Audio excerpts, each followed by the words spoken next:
Assalamualaikum warahmatullahi wabarakatuh. Bertemu lagi di Debara Talk. Nah, kali ini kita akan membahas kembali tentang bagaimana cara masuk USU. Nah, sudah bersama kita Ibu Elvi Sumanti, Koordinator Sosialisasi Penerimaan Mahasiswa Baru USU tahun 2021. Assalamualaikum Kak Elvi. Waalaikumsalam warahmatullahi wabarakatuh. Selamat tahun lalu ya. Tahun lalu kan kita sudah membahas bagaimana masuk USU tahun 2020. Nah, sekarang sudah penerimaan lagi tahun 2021. Nah, banyak juga yang bertanya apakah ada perbedaan bagaimana cara masuk USU tahun ini dibandingkan tahun lalu. Bagaimana penjelasannya? Iya, terima kasih pendengar Debara Channel. Terima kasih, tahun lalu sudah banyak yang melihat. Mudah-mudahan tahun ini apa yang kita sampaikan, apa yang kami sampaikan dapat bermanfaat bagi yang mendengar ya, bagi yang menonton.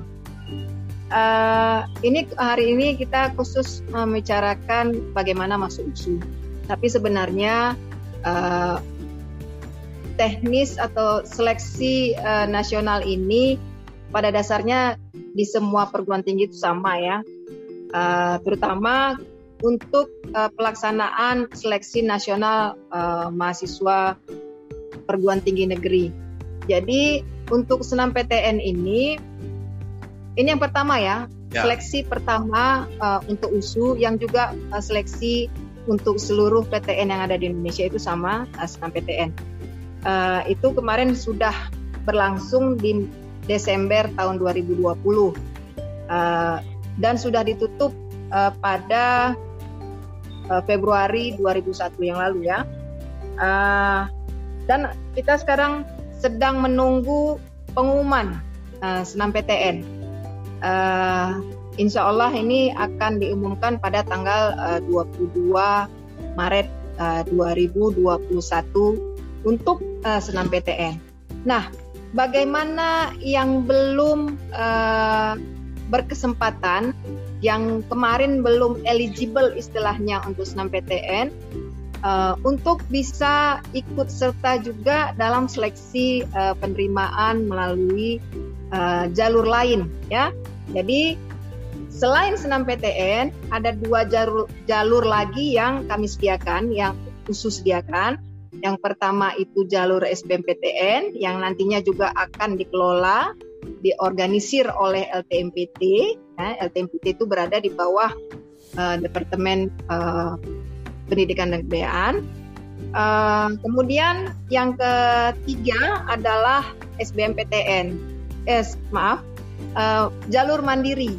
Ya, jadi yang pertama senam PTN atau SNMPTN, yang kedua SBMPTN, yang ketiga jalur mandiri. Nah, kalau tahun lalu jalur mandiri ini disatukan ujiannya dengan jalur diploma. Tapi untuk tahun ini belum ada kebijakan apakah digabung ataukah dipisah. Mungkin kita melihat peminat ya. Kalau peminatnya lebih banyak daripada tahun lalu, mungkin ini akan dipisah. Contoh jalur senam PTN. Tahun lalu peminatnya berkisar di 20 ribuan orang di USU ya, peminat USU. Tahun ini alhamdulillah sangat signifikan kenaikannya Bang Denny, sampai 34 ribu. Jadi ada 14 ribu lebih ya penambahan dari tahun lalu. Nah, berarti antusias masyarakat untuk mengikuti seleksi, khususnya memilih USU itu lebih meningkat dibanding tahun lalu. Nah, untuk itu kita juga antisipasi dengan banyaknya nanti peserta di SBMPTN dan Mandiri. Maka di Mandiri bisa jadi bisa kemungkinan itu terjadi 2 kali ujian Mandiri dan ujian diploma 3.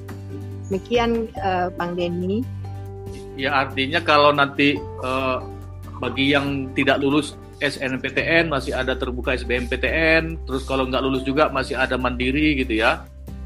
Iya, masih banyak kesempatan. Ada lagi SBMPTN, Mandiri, dan diploma. Nah, kalaupun nggak lulus di S1 masih ada kesempatan di diploma. Nah Kak, Iya, Dari tahun betul. lalu, jurusan-jurusan apa aja di USU yang banyak diminati?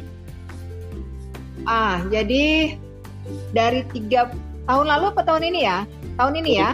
Tahun lalu dan tahun ini. Oh, tahun lalu saya lupa. Kalau untuk tahun ini kita punya data. Kebetulan karena senam PTN kan sudah selesai ya. Sudah selesai dalam pendaftaran dan tinggal tunggu pengumuman, dan sudah ada kita melihat data untuk peminatan. Jadi untuk tahun lalu sebenarnya tidak terlalu berbeda, tidak terlalu jauh berbeda ya. Sama, hampir sama dengan tahun lalu. Misal Saintek ini dari 34.086 orang yang memilih USU, 22.763 orang itu memilih Saintek atau IPA, jalur IPA. Jadi berapa persen itu? Lebih dari 50%. Ya. Saya rasa ini hampir 70% itu 65 sekian ya. Itu IPA, memilih bidang studi IPA. Dengan program studi paling banyak dipilih itu adalah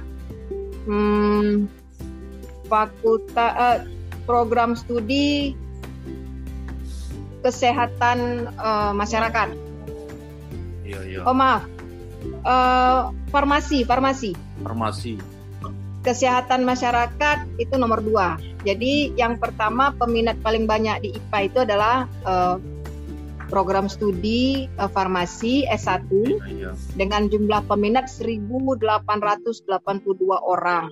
Itu di senam PTN. Biasanya tidak terlalu jauh berbeda dengan SBMPTN dan Mandiri pada tahun yang sedang berjalan. Seperti itu biasanya.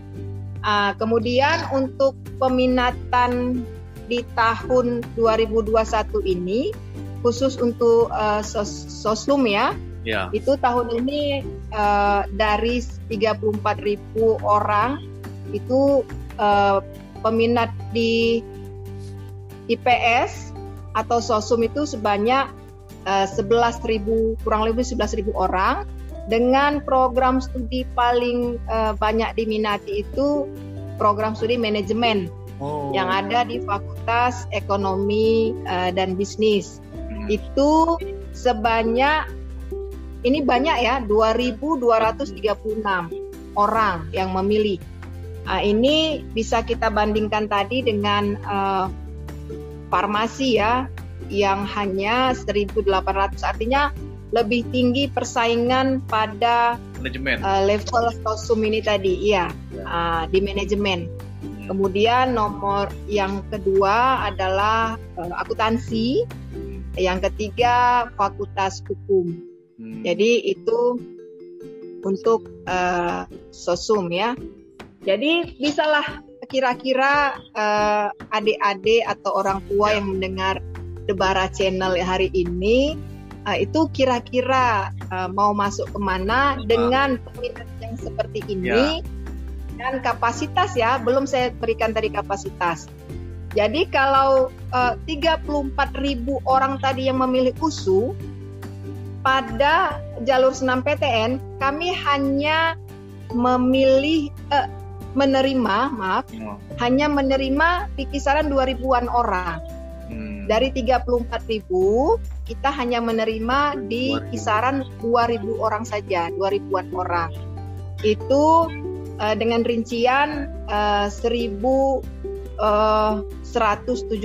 orang di 1.174 orang di Sosum atau di PS dan 2.000 salah lagi data saya, maaf.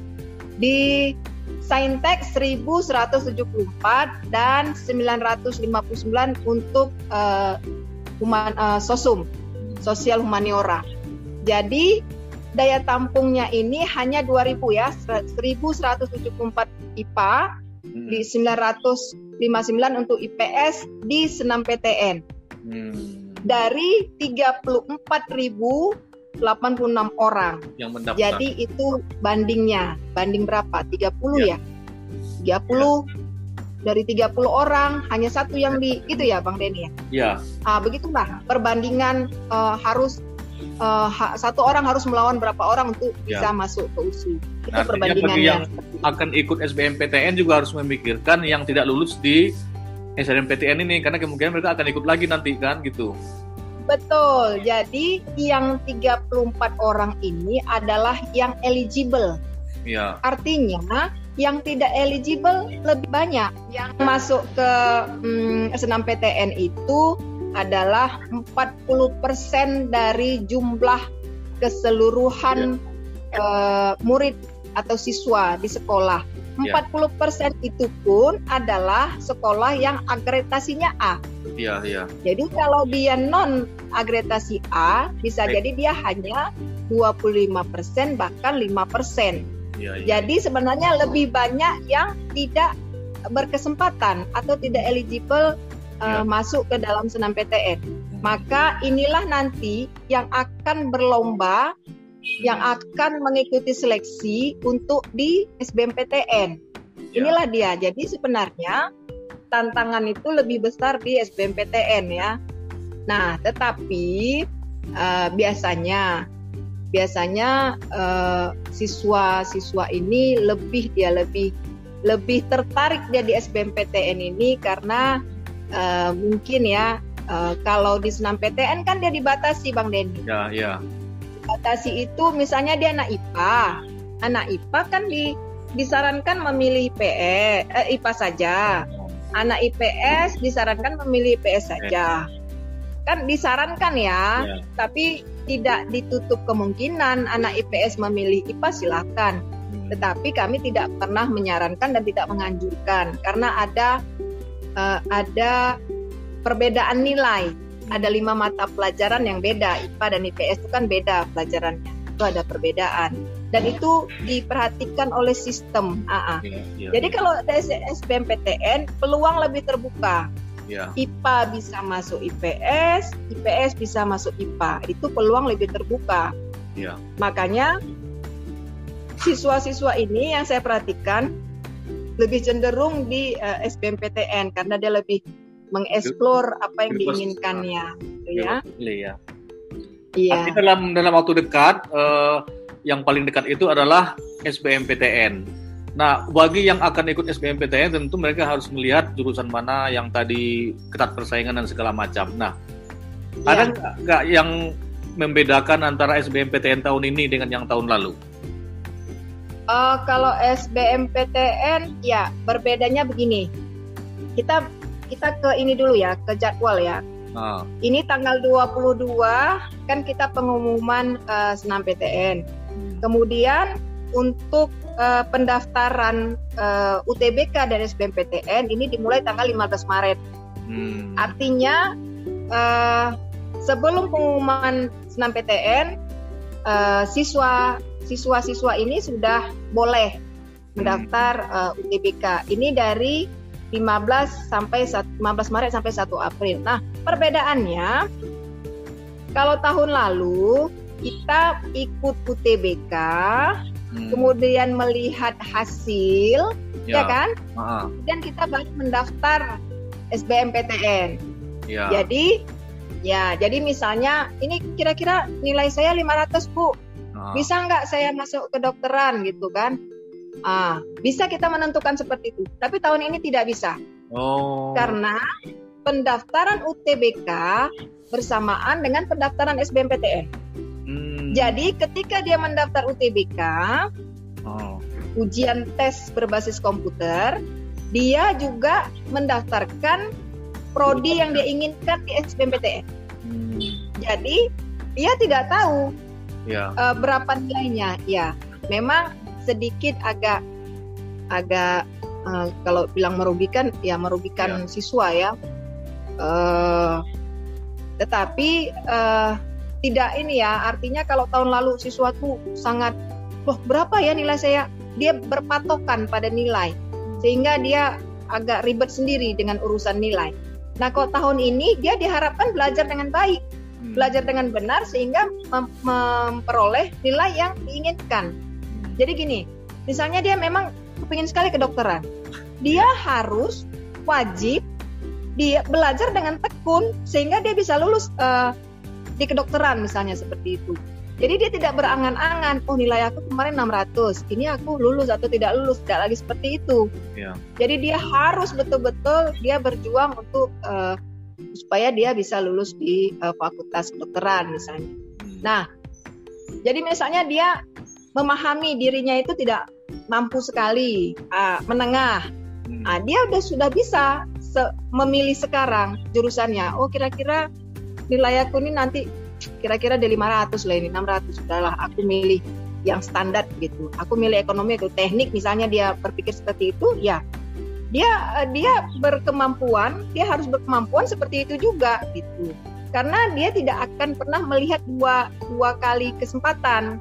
Artinya, lihat dulu nilai kesempatan pertama, kesempatan kedua baru dia menentukan prodi. Kalau sekarang kesempatan hanya sekali. Iya. Tes, ujian, lulus atau tidak lulus. Iya. Jadi seperti itu. Jadi tidak ada lagi dia pikirkan untuk bagaimana. Harus benar-benar dia berjuang untuk memperoleh hasil yang maksimal di SBMPTN. Gitu. Bagaimana kalau SBM tidak gimana? Berarti mirip dengan tahun lalu ya? Karena yang keluar nilai dulu baru menentukan jurusan 2 tahun lalu kalau nggak salah itu 2000. Oh ya, berarti 2 tahun lalu ya. Kalau sekarang kalau setahun lalu pendaftaran UTBK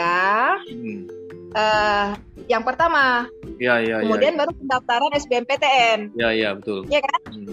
Kalau sekarang pendaftaran UTBK dan SBMPTN disatukan. Oh. Disamakan. Iya. Jadi kalau tahun ini peserta itu dari awal sudah harus menentukan jurusan mana dia. Betul. Iya. Makanya ketika dia ingin mendapatkan hasil misalnya di fakultas kedokteran saya bilang tadi, dia harus bertanggung jawab atas pilihannya. Ya. Bertanggung jawabnya itu bagaimana? Belajar dengan baik. Jangan memilih kemudian dia tidak bertanggung jawab sehingga main-main, ya udah tidak lulus gitu misalnya. Jangan sampai nilai UTBK-nya tinggi tapi karena faktor laki, ya gimana? Jangan sampai nilai UTBK-nya tinggi tapi karena salah jurusan nggak lulus gitu kan? Iya. Jadi sebenarnya ketika dia mempunyai nilai 500-600, dia kira-kira di level menengah dia sudah lulus. Ternyata dia memilih di level atas, akhirnya tidak lulus. Padahal dengan nilai dia segitu, di level menengah dia sudah lulus. Makanya harus diperhatikan juga hal-hal seperti itu harus dipikirkan. Tidak hanya dipikirkan oleh siswa ya. Kalau saya pikirkan juga orang tua gitu. Kadang-kadang orang tua ini kan kamu harus A gitu, kamu harus B. Anaknya kepingin C, ya kan? Atau anaknya kepingin A, orang tua kepingin C, seperti itulah. Jadi memang harus yang memperhatikan ini tidak hanya anak, tidak hanya yang bersangkutan, tetapi juga orang tua. Memang tidaklah kita orang tua adalah kita mendengar nasihat dari orang tua. Memang pilihannya yang terakhir adalah kita yang bersangkutan gitu kan. Tapi tetap orang tua memberikan saran-saran kepada anaknya, sesuai dengan kemampuan anak-anak kita itulah. Nah gini, nanti setelah misalnya SBMPTN juga tidak lulus, nah akhirnya kan nanti kalau masih ingin juga masuk USU, masih ada satu peluang lagi di jalur mandiri. Anda bisa jelaskan nggak jalur mandiri USU tahun ini gimana? Gimana tadi? Untuk jalur mandiri tidak tahun ini seperti apa? Oh, jalur mandiri tetap ada ya. Jadi oleh lembaga tes masuk perguruan tinggi atau LTMPT itu ada aturan sendiri. Jadi setiap PTN itu wajib menerima dari 100% siswa yang diterima setiap tahun. PTN itu wajib menerima di SNMPTN itu 20% dari total. Tapi itu minimal ya, artinya kebijakan perguruan tinggi masing-masing, apakah mau 25, apakah tetap 20 atau ditambah 30, itu kebijakan masing-masing. Kemudian Untuk SBMPTN itu dia minimal 40. Jadi lebih besar kesempatan di SBMPTN karena minimal 40. Ini minimal, ada yang 50, ada yang 6, terserah karena dia minimal. Nah, ada lagi satu yang ditentukan oleh TMPT adalah jalur mandiri. Mandiri ini maksudnya yang dikelola pelaksanaan seleksinya oleh perguruan tinggi masing-masing. Itu maksimal itu hanya 30. Jadi nggak boleh lebih dari 30. Ya. Kalau SBMPTN tadi minimal 40, boleh lebih. Senam PTN 20 minimal, boleh lebih. Tapi kalau mandiri maksimal 30 tidak boleh. Tapi berkurang boleh. Boleh 20, boleh 25, tergantung kebijakan masing-masing. Biasanya itu kita lakukan ketika menunggu pengumuman SBMPTN. Nah, jadi kalau SBMPTN ini kan pendaftaran tadi 15 Maret sampai 1 April ya 2021. Pengumuman itu ada di bulan Juni tanggal 14. Nah, biasanya mandiri itu jadwalnya sebelum tanggal 14 Juni itu sudah ada pendaftaran. Ya. Biasanya 2 minggu sebelum itu ada pendaftaran untuk yang ikut mandiri. 2 minggu sebelum pengumuman. Kemudian 2 minggu, biasanya 1 bulan itu pendaftaran. Jadi pertengahan itu dia jadwal pengumuman SBMPTN. Ya. Nah, itu pendaftaran di bulan Juni. Nah, biasanya untuk ujian itu di bulan Juli. Ya, di bulan Juli 2021. Untuk kebijakan tesnya masih belum ada perubahan sampai sekarang. Kita masih ikut kegiatan seleksi kayak UTBK, ujian tes berbasis komputer. Jadi mandiri dilaksanakan oleh USU ya. Secara internal. Gitu Bang Denny. Ya, oke. Nah, sekarang nih balik nih ke masalah UKT. Karena ini kan pasti selalu jadi pikiran juga buat yang mau kuliah. Pasti mau milih kampus-kampus yang UKT-nya terjangkau. Nah, kalau di USU gimana Kak untuk UKT ini? Ya, kalau UKT kan untuk pengelolaan SPP ini ada 2 cara ya. Kalau reguler atau penerimaan melalui SNMPTN dan SBMPTN itu dilakukan UKT uang kuliah tunggal, artinya uang kuliah itu semuanya sudah di situ, tidak ada lagi penambahan uang yang lain, itu namanya UKT. Kemudian UKT ini juga ada berjenjang karena dia berkeadilan, ada level 1 sampai level 6, siapa yang di level 1, siapa level 2 sampai siapa yang level 6 itu ditentukan oleh pengisian formulir yang sebelum membayar itu wajib mengisi formulir untuk menentukan level mana. Nah, USU biasanya USU paling tinggi itu adalah 6 juta untuk reguler ya. Per semester? Yang paling rendah per semester. Yang paling rendah itu bisa 500.000. Nah, dari yang level-level ini untuk yang masa pandemi juga ada diberikan keringanan untuk anak UKT, untuk penerima UKT ini namanya ada pengurangan level ya. Denny, jadi misalnya dia level 1 nilainya 500, level 6 nilainya 6 juta misalnya, pengurangannya bisa pengurangan level jadi dari level 6 jadi level 5, level 5 jadi level 4 misalnya, pengurangan level UKT. Yang kedua, penghapusan.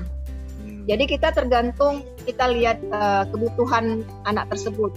Ini selama masa pandemi ya. Ada penghapusan, ada juga penerima bantuan pemerintah.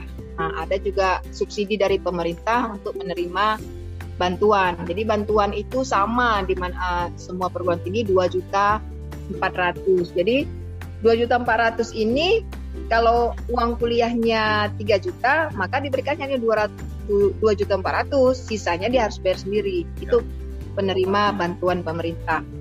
Nah, itu UKT. Yang kedua adalah SPP. Jadi SPP ini dibayar khusus anak mandiri. Ya. Kalau mandiri dia ditetapkan. Ketetapannya sudah ada ya. Misalnya untuk IPA 1 semester tuh 6 juta. Kalau IPS 1 semester 5 juta. Tetapi membayar uang dana kelengkapan akademik DKA itu sejumlah kalau di USU belum naik ya 7.500.000 untuk membayar di awal. Itu yang mandiri. Hanya sekali bayar ya. Kalau UKT dia tidak ada pembayaran DKA. Artinya semahal-mahalnya UKT di USU untuk jalur SBMPTN itu hanya 6 juta berarti ya? Iya, reguler 6 juta. Masih 6 juta. Ya. Paling murah di Indonesia untuk PTNBH. Nah, kayaknya seperti itu karena makanya ya 10 lebih. Makanya kuliahlah di USU banyak sekali keuntungan. Kalau orang tua sekarang mana yang murah? Iya betul. Murah, bagus gitu kan. Paling mahal yang murah, yang bagus masuk USU. Oke, terakhir Kak. Tidak apa? Ya, tidak kecewa. Ya. Terakhir Kak, selain UKT yang masih murah tadi, masih paling mahal cuma 6 juta. Apalagi Kak yang membuat orang itu harus kuliah di USU? Iya, jadi yang pertama salah satunya bahwa USU ini sudah menjadi sebuah perguruan tinggi berbadan hukum sejak tahun 2003. 2003 ya, udah lama itu ya. Kemudian di tahun 2013 kalau nggak salah saya, dulu namanya PT BHMN tahun 2003. Kemudian di tahun 2013 berubah menjadi PTNBH, Perguruan Tinggi Berbadan Hukum. Itu hanya ada 11, awalnya itu 7 perguruan tinggi. Kemudian sekarang menjadi 11 tambah ini masuk masih 11. Tambah masuk UNS ya. UNS itu yang ke-12. Jadi 12 PTNBH. Tetapi kita adalah universitas yang ke-7 yang sudah masuk PTNBH sejak tahun 2003. Banyak sekali keuntungan di PTNBH ini. Jadi pemerintah banyak memberikan kesempatan kepada perguruan tinggi masing-masing untuk mengelola kampusnya, baik cara mengajar, penelitian, pengabdian dan sebagainya. Ya. Kemudian yang kedua, USU sudah masuk klaster 1. Saya rasa kalau adik-adik yang ingin kuliah, ya sudah melihat dulu ini USU ini peringkat berapa gitu kan, dibandingkannya dengan Jawa ini peringkat berapa gitu. Pasti seperti itu saya yakin gitu kan. Karena pasti di mata anak-anak yang di Jawa yang 7 universitas itulah yang paling top. Biasanya yang di daerah-daerah ini ya yang sudah kedua kok. Saya yakin seperti itu. Kalau bisa saya ingin adik-adik ini memilih USU karena memang paling top gitu. Jadi sama dengan di sana gitu kan. Artinya levelnya itu sama. Kenapa? Karena sama-sama di klaster 1. Jadi di klaster 1 memang ada 1, 2, 3, 4 memang ada, tapi dia namanya klaster 1 hanya 13 universitas. Nanti di klaster 2 tambah lagi 20 universitas. Jadi klaster dia. Jadi artinya satu klaster itu sebenarnya sama levelnya begitu ya. Nah, kita atau USU sudah masuk di klaster 1 sudah 2 tahun ya. Sudah 2 tahun ini. Kemudian tadi kita sudah cerita uang kuliah ya, tentang uang kuliah kita yang paling murah. Jadi kenapa masuk USU? Salah satunya uang kuliahnya murah. Tidak, malah mungkin ada universitas baru malah lebih mahal gitu kan, atau universitas yang akreditasinya belum A lebih mahal, atau klasternya tidak klaster 1 lebih mahal. Jadi di sini sudah klaster 1 akreditasi A, uang kuliah murah. Silakan cepat-cepat berlomba-lomba memilih USU. Kemudian untuk prestasi mahasiswa kita sudah banyak sekali menorehkan prestasi ya, internasional, nasional, itu sudah banyak sekali. Ada yang kemarin di Amerika ya, di Amerika desain kalau nggak salah saya tentang desain itu kita dapat gold itu ya juara satunya gitu ya. Untuk melihat keunggulan mahasiswa, apa-apa yang sudah didapat oleh mahasiswa, kemudian fasilitas apa saja yang kira-kira nanti didapat oleh mahasiswa yang akan masuk, itu bisa dilihat di website USU. Ya. Website USU sudah banyak memberikan keterangan tentang itu. Kemudian kita juga ada media sosial. Jadi ketika adik-adik atau orang tua yang mendengar di sini ingin tahu informasi yang ini USU ini keunggulannya apa gitu, itu kita juga ada di Instagram USU ya, official USU itu banyak nanti untuk Sumatera Utara, tapi kita yang centang biru itu sudah resmi dari Facebook ya, Bang Denny ya. Facebook dan Instagram. Kalau Instagram itu apa? Facebook juga ya? Official USU. Official USU ya. Jadi official USU itu sudah resmi dari Instagram, melihat dari centang biru. Jadi banyak sekali apa yang sudah diperoleh oleh mahasiswa, oleh dosen, prestasi-prestasinya boleh dilihat di Instagram official USU. Kemudian selain mahasiswa juga kita sudah banyak sekali melahirkan dosen yang menghasilkan penelitian-penelitian yang inovatif ya. Jadi di USU ini ada beberapa dosen yang hasil karyanya sudah sangat dirasakan manfaatnya oleh masyarakat. Jadi kita harapkan juga demikian. Jadi mahasiswa-mahasiswa yang berprestasi ini juga dapat berkolaborasi dengan dosen-dosen tadi untuk menghasilkan satu inovasi yang kira-kira sangat bermanfaat bagi masyarakat. Kira-kira ada nggak? Ada. Jadi boleh lihat di Google tentang semut ya, SEMUD itu. Itu lupa saya panjang. Itu semut itu dihasilkan atau organisasinya itu dibuat oleh seluruh mahasiswa. Maksudnya seluruhnya anggotanya itu adalah mahasiswa USU yang membantu mahasiswa dan masyarakat selama pandemi. Jadi boleh nanti dilihat, itu juga bantuan dari kementerian bagi mahasiswa-mahasiswa yang punya inovasi membantu masyarakat selama pandemi. Jadi mahasiswa kita masuk salah satu yang mendapatkan bantuan itu. Ya banyak lagi, nanti silakan lihat di website. Fasilitas kita besar, kampus kita ada 3, kita punya rumah sakit pendidikan yang besar, ya, yang sudah akreditasi sempurna. Kita punya juga ya. Ya, kita punya lapangan olahraga, tempat-tempat olahraga yang sangat qualified gitu. Ya. Iya.